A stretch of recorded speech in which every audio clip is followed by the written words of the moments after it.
York کی سڑکوں پر چلتے پھرتے آپ کو ہر رنگ اور نسل کی خواتین نظر آتی ہیں، لیکن یہ کوئی نہیں جانتا کہ اس دوڑتے بھاگتے ہجوم میں کتنی ہی عورتیں اپنے اندر کوئی ایسا درد چھپائے ہوئے بھی ہیں جسے اکثر ان کا ذاتی معاملہ سمجھ کر نظر انداز کر دیا جاتا ہے۔ تو وہ اپنے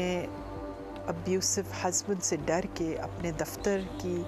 ٹیبل کے نیچے چھپی ہوئی تھی اور وہ گھر نہیں جا سک رہی تھی۔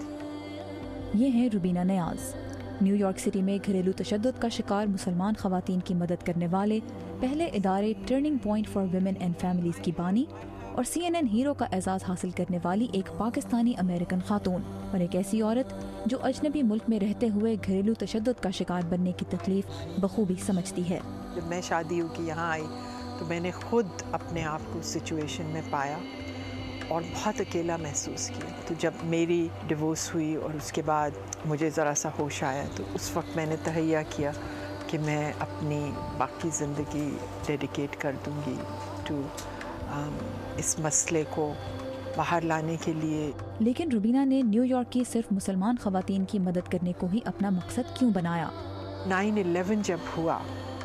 اور اس کے بعد میں نے دیکھا کہ ہماری کمیونٹی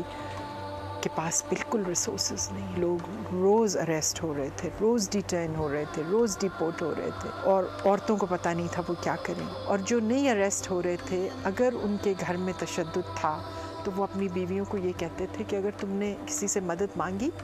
تو مجھے اریسٹ کر کے ڈیپورٹ کر دیں گے، تم کیا کرو گے؟ تو ایک اور کنٹرول کرنے کا وسیلہ ان کے پاس آ گیا۔ ہماری مسلمان عورتیں اپنی جان بچا کے مین اسٹریم شیلٹرز میں جاتی ہیں تو وہ 2-3 دن کے بعد واپس بھاگ کے اسی ابیوزر کے پاس واپس چلی جاتی ہیں، کیونکہ وہ شیلٹرز کے جو ورکرز ہیں ان کو پتہ نہیں ہم لوگوں کے ساتھ کیسے کام کرنا ہے۔ ٹرننگ پوائنٹ کا عملہ خواتین کی حفاظت اور ان کے متعلق معلومات کو صیغہ راز میں رکھنے کے بارے میں اس قدر سنجیدہ ہے کہ اس کے دفتر کا پتہ کہیں شائع نہیں کیا جاتا، اور نہ ہی ہم آپ کو دکھا سکتے ہیں کہ یہ نیو یارک کی کس سڑک پر واقع ہے۔ بس ایک فون نمبر ہے جس پر مصیبت میں گھری خواتین مدد کے لیے کال کر سکتی ہیں۔ ہمارا کام یہ ہے کہ پہلے تو اس کو ہم قانون کا بتائیں کہ اس کو پروٹیکشن کیا اویلیبل ہے، اس کے بعد وہ اپنے آپ اور اپنے بچوں کو کس طرح پروٹیکٹ کر سکتی ہے۔ ہماری کوشش ہوتی ہے اس کو انکریج کریں کہ وہ انگلش سیکھے تاکہ اگر اس کو جاب کی ضرورت ہو تو وہ جاب کر سکے۔ ہمارے پاس سپورٹ گروپ ہے، ہر ہفتے سپورٹ گروپ ہوتا ہے، دوسری عورتیں جو ہمارے پاس آتی ہیں مدد کے لیے ان کے ساتھ وہ ملیں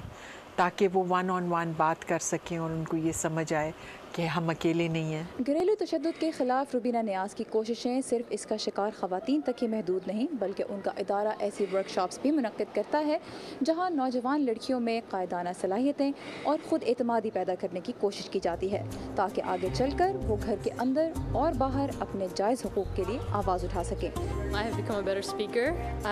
میں اب بہتر طریقے سے بات کر سکتی ہوں اور پر اعتماد محسوس کرتی ہوں، اور مجھے لگتا ہے کہ میں تبدیلی لا سکتی ہوں۔